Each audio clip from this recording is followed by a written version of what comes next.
worked really hard, just like you guys worked really hard when you were in 7th grade, researching for 6 weeks someone that you were interested in, Kenzie. So then summarizing it and putting it into an original speech. So they are here for your morning's entertainment. The first author we have with us today is Judy Bloom. Oh.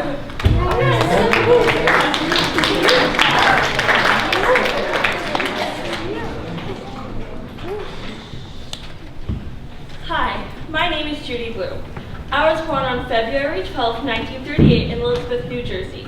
My family consisted of my parents, Ralph and Esther, and my brother, David. Even though I had a great bond with my parents, I felt like we could never be totally honest in showing our emotions around each other. Fortunately, a great outlet for me was school. My favorite subject was definitely English because I loved reading and writing, and during this time I kept a diary where I'd write down anything I was feeling, and dreamed of someday becoming a cowgirl, detective, spy, ballerina, or famous movie star. After high school, I went on to attend New York University in Greenwich Village and graduated in 1960s. During college, I always tried to make a point to abandon what I considered to be the boring 1950s. Unlike everybody else at school, I wore turtlenecks and jeans, but of course, I had to switch back to my sweaters and poodle skirts when visiting my family back home. I'm actually on my way there right now, which is why I'm dressed like this. I can be such a rebel. It took me 2 failed marriages to get it right by the 3rd when I married my soulmate George Cooper. I was blessed with 2 children, Randy and Lawrence, from my first marriage, and a stepdaughter, Amanda, from George. I actually began writing in the mid-1960s, just after Randy and Larry started nursery school. What pushed me to become a writer was me wanting to express myself, and writing children's books just seemed natural to me. However, it was very tough because for 2 full years I received nothing but rejections. Fortunately, I persisted and finally got a book published in 1969 when I was 30 years old. The title was The One in the Middle is the Green Kangaroo. My #1 trademark was, and still is, absolute honesty. As a kid, I felt like adults were never truly honest with me. So, with every book I write, I try to be straightforward about real life. No author had ever really shown how hard it is being a kid. Unfortunately, sending this message came at a cost. From 1982 to 1996, I was the most banned author in America because of fear that children were exposed too much to real life. Fortunately, my books were put back on the shelves, and to this day, I've written 28 books total. As a well-known author, some of my most popular titles are Tales of a 4th Grade Nothing, Are You There, God Is Me, Margaret, Blubber, and Forever. Today, George and I currently divide our time between Key West, Florida, and New York City. Even though our lives are busy, I could not be happier. I'm still writing, and I'm planning to as long as I can.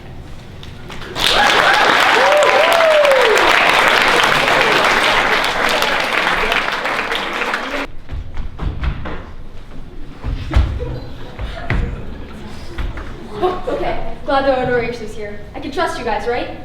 Okay. Did you last year? Okay, good. Let's start this off by saying I'm Maximum Ride, but you can just call me Max. I'm just a normal girl. Yeah, I know, I'm just kidding. Yeah, if you look at the word abnormal in a dictionary, my picture's there. But enough about me, let's go on to the man who created my strange self, James Patterson. So let's start at the beginning. James was born on March 22nd, 1947. And he lived with his pretty large family of his mother, his father, his 3 sisters, and his grandmother. Funny thing is, he actually didn't like reading very much as a child. I don't like reading very much myself. I also don't have time, saving the world and stuff. After high school, he went to Manhattan College, but then left and went to Vanderbilt University for a master's degree in English. He left there after a year and took up a job with the Walter J. Thompson Advertising Agency. He created the advertisements for Toys R Us and Burger King. Oh, I'd kill for a burger right now. Us burger kids have to eat a lot more than you regular people. He soon realized that advertising was not his dream job, and he left to become a full-time writer. His first book, The Thomas Berryman Number, was turned down by 31 publishers, but it didn't discourage him because soon one of them said yes. This book soon went on to win the Edgar Award for crime fiction. But everything changed when he wrote his first book of the Alex Cross series, Along Came a Spider. It soon flew to the top of the New York Times bestsellers list. And you won't be surprised that he soon won the Guinness World Record for most books on the bestsellers list. His books are witty and fast-paced, and they usually have short chapters. And he's written about 130 of them, 8 of which are mine. Each 130 of these books ends with a message. For example, my books end with a bang. I say how we're destroying our Earth by polluting it, and I give a long speech, kind of like this one, about how it's our job to save it. So, the world won't end anytime soon, thanks to me. This speech does have to come to an end. So I'll end with, why do books matter? Well, if you think I'm just going to up and tell you why books matter, then you're wrong. That would be too easy. And I know from experience that nothing's easy.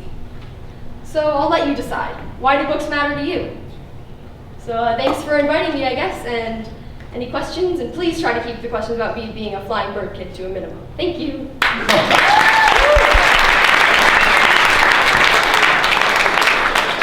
I should probably introduce myself. My name is Stephen Edwin King. I've written 54 novels, 200 short stories, and most of them have something to do with horror. Why do I love horror so much? Well, I just want to scare people. I've written books such as Carrie, The Shining, and Children of the Corn. A bit before your time, but if you have heard of it, props for you.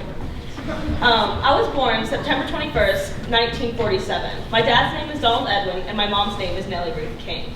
My dad left when I was about 2. Talk about a deadbeat father. I started getting into horror when I found a trunk in the attic full of a bunch of horror books written by H.P. Lovecraft and Edgar Allan Poe. I'm very stressed out right now.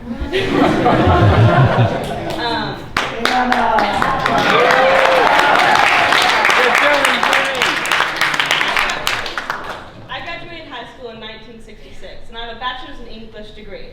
The same year I got married to my beautiful wife, who's also my college colleague, was the same year I was appointed the teacher at Hampton Academy. It was very stressful being a teacher and having to write at the same time, so I got into drugs and alcohol. I was addicted for about 8 years until I finally sobered up with the help of my loving family. I've had 3 children, Joe, Owen, Naomi. Joe and Owen are both writers like me, and Naomi is a minister of a church. Altogether, I have 4 grandchildren, and hoping they become writers like me. I had a horrible experience in June 19th, 1999.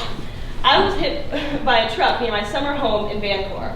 I had a fractured hip and a fractured leg. I also had a broken lung. The guy who hit me actually didn't go to jail, and he was only fined half of what he should have. So, I'm actually the first author to have 3, 4, and 5 titles of my books appear on the New York Times bestseller list simultaneously. So, get on my level.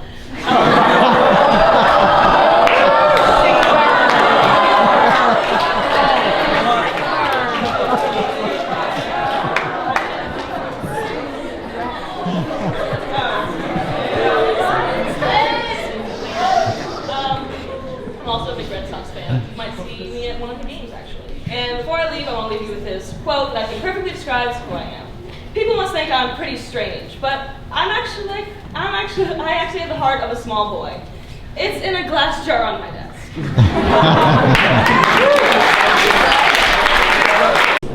Hi, I am Cho Chang, a character created by J.K. Rowling. She was born on July 31st, 1965 in Chipping, Sudbury, England. Her parents are Anne and James Rowling. She also has a sister named Diane Rowling. During her college years, she went to the University of Exeter and studied French. She would rather have chosen to study English, but her parents said French would be more useful. Then, 4 years later, the unfortunate event of her mother's death took place. She died of a disease called multiple sclerosis, never to see her daughter's success. After the incident, she moved to Portugal to take an opening as an English teacher and married broadcast journalist Jorge Arantes and had a daughter named Jessica. She was then thrown out of the house after a vicious argument accompanied by her child. She was forced to move back to Edinburgh in the UK, and she would spend her time sitting in coffee shops writing the first book of Harry Potter while Jessica took naps on her lap. After the success of her books, she remarried to Neil Michael Murray and had 2 more children, naming them Mackenzie and David. The idea for Harry Potter came to her on a train ride from Manchester to London. She was so excited to get her ideas down on paper, but she realized her pen didn't work and she was too shy to ask for one. In 1995, the manuscript of the book was completed. She found an agent named Christopher who spent over a year trying to find a publisher for her. Eventually, they found a small publisher named Bloomsbury who decided to take on the book. After a few weeks of publication, sales really started to take off. And after the success of the book in the UK, American company Scholastic agreed to pay $100,000 for the right to publish in America. Then Warner Bros. Secured film rights, making it one of the most recognizable film products. Yeah. When she published her last book, it was one of the fastest-selling books of all time. I skipped something. Okay. Thank you. Hello, my name is Anakin Skywalker. I'm a character that George Lucas created. I turned to the dark side by becoming Darth Vader. I was originally named Anakin Starkiller, but George Lucas changed it to Anakin Skywalker. I first appeared in The Phantom Menace as a 9-year-old slave pilot. I lived with my mother Shmi and had no father. My life changed when Qui-Gon Jinn met me and had to make an emergency landing on Tatooine. He thought that I was the chosen one. Over time, I became a more powerful Jedi and I was being taught by Ben Kenobi. The Council was afraid that I'd go to the dark side. Eventually that did become true when Emperor Palpatine convinced me that the Republic is traitorous. Darth Vader was voted 3rd most evil villain, just behind Hannibal Lecter and Norman Bates. Now on George Lucas. George Lucas was born on May 14th, 1944 in Modesto, California. He had 2 parents named George Walton Lucas Sr. and Eleanor Baumberger. They worked at a retail store and owned a walnut ranch. He has 3 sisters named Anne, Kathleen, and Wendy Lucas. Before writing, he loved cars, but a setback changed that. 3 days after graduating at Thomas Downey High, he got in an accident that changed his life and kept him in the hospital for 3 months. He went to Modesto Junior College to study social sciences. George Lucas became interested in filmmaking while he was documenting a car race. His first successful movie was called American Graffiti. This movie was based on his high school years and how he loved cars. Then he started the world-famous Star Wars. Star Wars is about a young farm boy named Luke Skywalker. He learns his Jedi ways from Obi-Wan Kenobi and becomes very powerful. George Lucas lives in Marin County, California, with his wife Melody Hobson and his new baby, Everest.